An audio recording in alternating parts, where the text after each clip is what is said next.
তোমার আর তোমার আল্লাহর মাঝে কোনো গোপন আমল আছে নাকি যেটা আল্লাহ ছাড়া কেউ জানে না?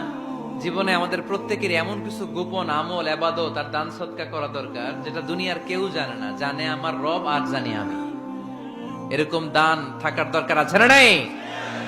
তোমার জীবনে এমন কোন গোপন সদাকা আছে নাকি যেটা আল্লাহ ছাড়া কেউ দেখেনি? এই গোপন সদাকাটা আল্লাহ খুব পছন্দ করে। এখানে মাদ্রাসা, আজকে আমার ভাই অমুক ভাই দিবেন 2 লক্ষ টাকা, বলেন মারহাবা।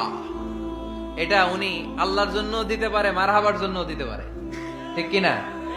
কিন্তু রাতের আধারে রাস্তার পাশ দিয়ে হেঁটে যাচ্ছেন, মসজিদের দান বাক্সটা লেখা, উপরে সাইনবোর্ডে লেখা মুক্ত হস্তে আল্লাহর ঘরের জন্য দান করুন। কেউ নাই, কাক পক্ষী নাই, রাত বাজে 2টা, হঠাৎ করে পকেট থেকে 1000 টাকার বা 100 টাকার কচকচে নোটটা আপনি দান করে দিলেন। ওই দানটা 1 কোটি টাকার দানের চেয়েও বড় দান।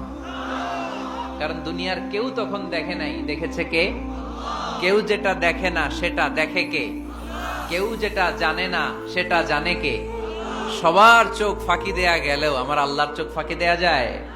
এজন্য দান করতে হবে একজনের খুশির জন্য। তিনি কে?